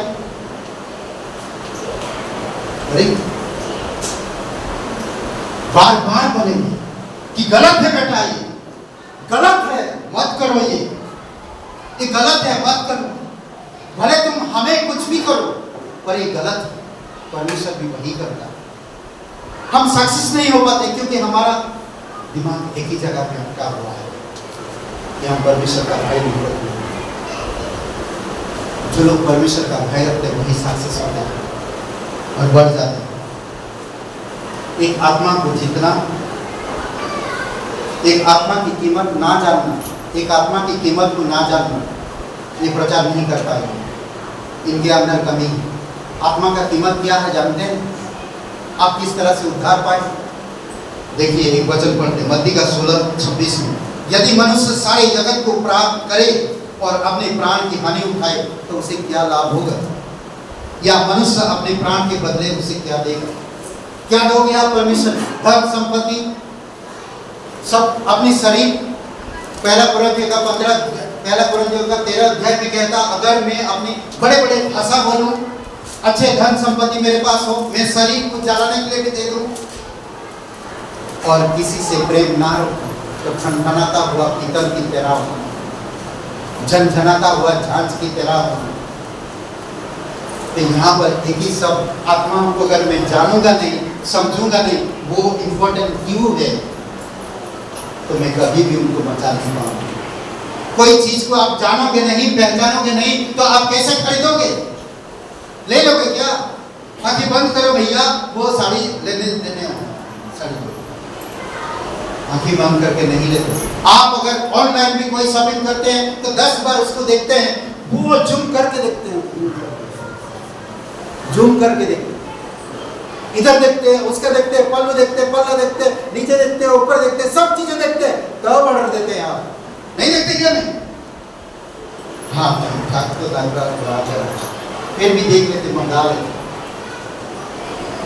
ठीक ठाक निकल गया तो ठीक है, नहीं निकला तो जाने दो, इतना पैसा चला।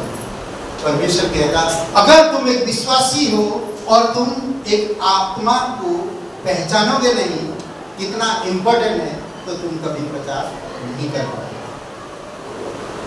समझ रहे हैं?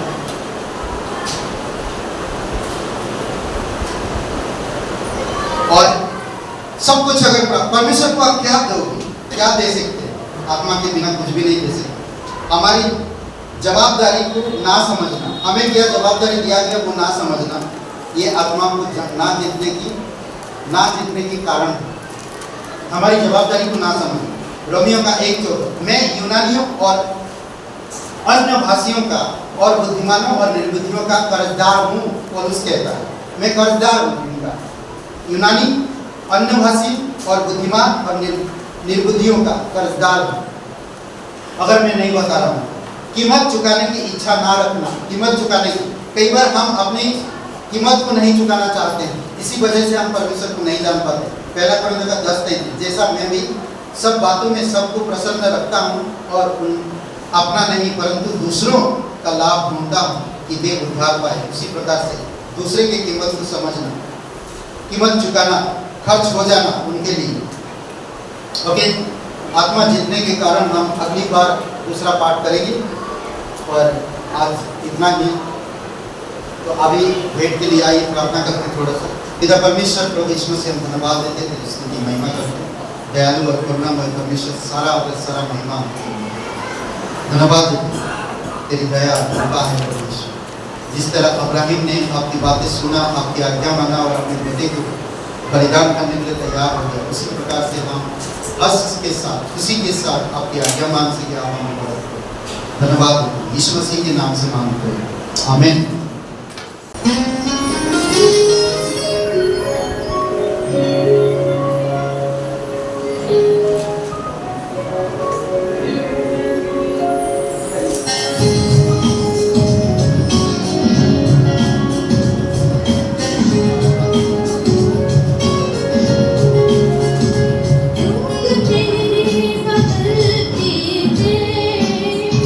यीशु जीवन बदलता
यीशु जीवन बदलता है, लोग चेहरे बदलते हैं, यीशु जीवन बदलता है।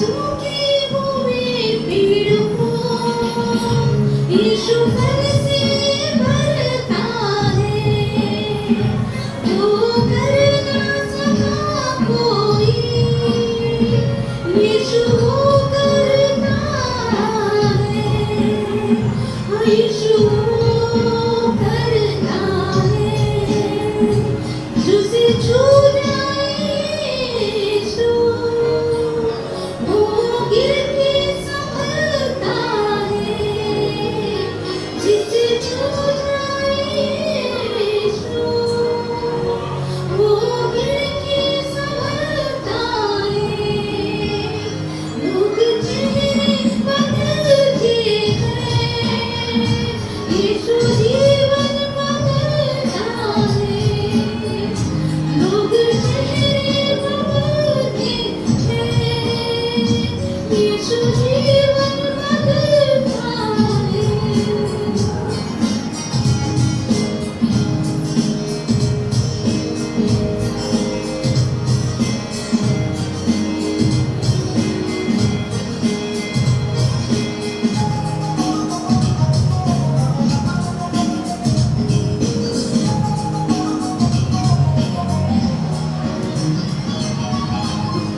वो अपने लोगों की कश्ती में आता है, उठती हुई लहरों पर यीशु आँखें बिठाता है, यीशु आँखें बिठाता है, जो तकता है यीशु को वो पानी पर चलता है, जो तकता है यीशु को वो पानी पर चलता है, लोग चेहरे बदलते हैं, यीशु जीवन बदलता है, लोग चेहरे बदलते हैं, यीशु जीवन बदलता है।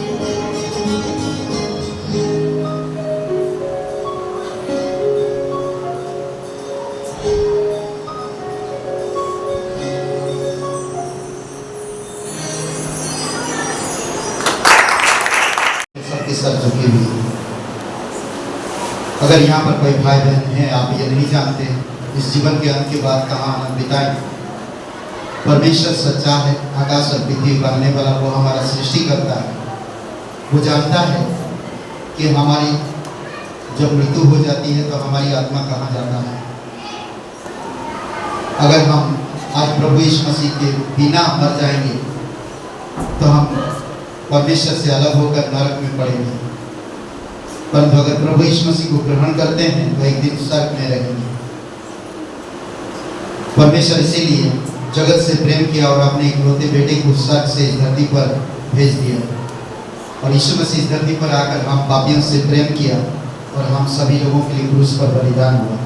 वो कब्र में गया और तीसरे दिन मरे उनसे जी उठे। पाप के कारण हम परमेश्वर के पास नहीं जा सकते थे, परंतु परमेश्वर की ओर से दया और करुणा हमारे पास आया कि हम परमेश्वर के पास आ सकते हैं। इसलिए नहीं कि हम अच्छे काम करते हैं या अच्छे बोलते हैं या अच्छे हमारे धर्म है, इसलिए कि हमारे पापों से बचाने के लिए प्रभु यीशु मसीह हमारी पापों का दंड अपने ऊपर लेकर बलिदान हुआ और हमारी पापों का सारा दंड उसने चुका दिया। आज जो कोई इंसान विश्वास करता है तो उस पर दंड की आज्ञा नहीं होती, और वो परमेश्वर के अनंत राज्य में प्रवेश करता है। अगर आप विश्वास करना चाहते, अनंत जीवन पाना चाहते, स्वर्ग के राज्य में प्रवेश करना चाहते, तो आज सच्चे दिल से, संपूर्ण हृदय से मेरे साथ ये प्रार्थना दोहरा सकते। सबकी आंखें बंद है, सबके सर झुकी हुई है। बाइबल कहता है हर एक इंसान पापी है और पाप परमेश्वर की महिमा से दूर है। पाप की मजदूरी मृत्यु है और मृत्यु हमें परमेश्वर से हमेशा के लिए अलग करता है। पर प्रेमी परमेश्वर को ये अच्छा नहीं लगा कि मनुष्य मरे और उससे दूर हो जाए।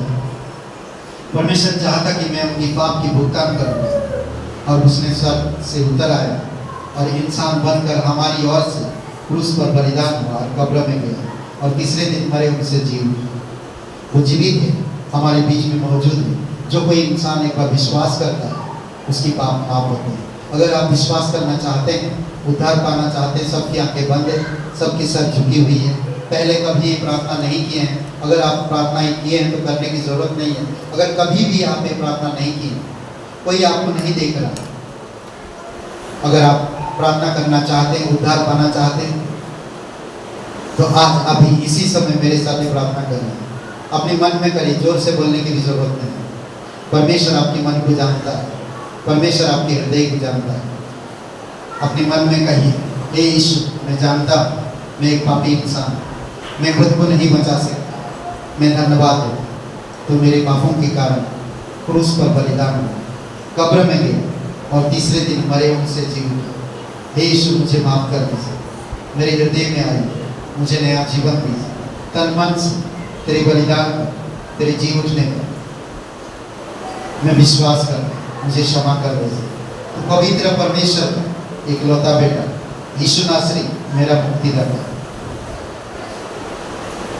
यीशु के नाम से आमीन। आइए हम लोग सब खड़े होते। पापों से छुड़ाने, हम सबको बचाने इस दुनिया में आया यीशु।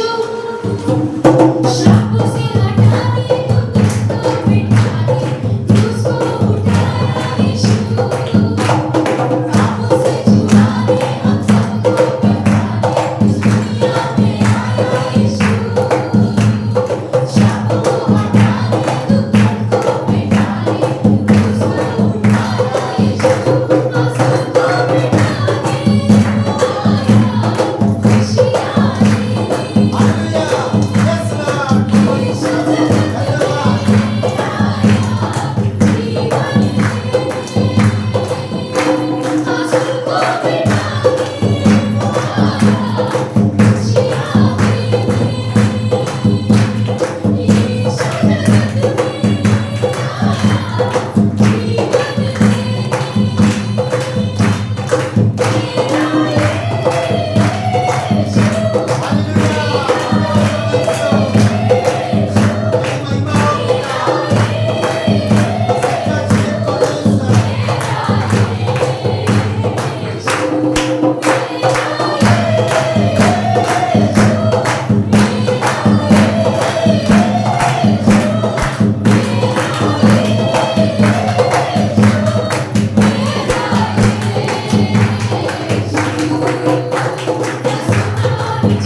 दयालु और करुणामय परमेश्वर, सारा आदर सारा महिमा हम तुझे देते हैं।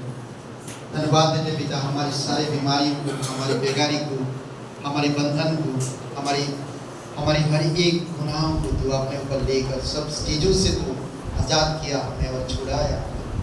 धन्यवाद पिता परमेश्वर, धन्यवाद आपकी अद्भुत योजना के लिए, धन्यवाद आपकी निस्वार्थ प्रेम के लिए, धन्यवाद आपकी वचन के लिए। तो वचनों का वादा करने वाला परमेश्वर और उसे पूरा करने वाला परमेश्वर, धन्यवाद देते हैं। प्रत्येक भाई बहनों को अभिषेक करो, छुओ, उनकी घटी कमी को दूर करो पिता। किसी का कोर्ट केस चल रहा है प्रभु, जल्द से जल्द फैसला होने में मदद कर। फैमिली में शांति, प्रेम और आपकी अनुग्रह बनाए रखो। आध्यात्मिक में बढ़ाने में आप मदद करो। परिपक्व बने, अच्छे नींव डाले, अच्छा एक प्रचारक बन सके, अच्छे योद्धा, प्रार्थना योद्धा बन सके प्रभु यीशु, और लोगों से प्रेम कर सके, मेल मिलाप कर सके, आत्मा को जीतने का बोझ रख सके प्रभु यीशु मसीह, आपका भय रख सके पिता। आप सहायता करो, दयालु और करुणामय परमेश्वर, धन्यवाद। तेरी स्तुति महिमा करते प्रत्येक लोगों को घटी कमी को दूर कर, फाइनेंशियली फिजिकली प्रभु यीशु मसीह आप अगुवाई करो और सामर्थ दो पिता। धन्यवाद देते, काम का जॉब प्रभु, घर परिवार में प्रभु सभी लोगों को सुरक्षित रखो। धन्यवाद। आज यहाँ पर कोई अगर शुगर की मरीज है, कोई अगर शिकायत, उनका स्टोन की प्रॉब्लम में शिकायत है, कोई घुटनों की दर्द, सिर की दर्द, प्रभु यीशु तेरे नाम से दूर रखो। जीवित और पराक्रमी परमेश्वर, ब्लड प्रेशर मरीजों के लिए प्रार्थना करते हैं, नॉर्मल रखना हमेशा प्रभु यीशु। ठीक समय पर दवाई लेते रहे पिता, तेरी दया और कृपा उन पर बनाए रहो। धन्यवाद, यीशु नासरी के नाम से मांगते हैं, आमीन आमीन। सबको आशीष मिले, बहुत बहुत धन्यवाद।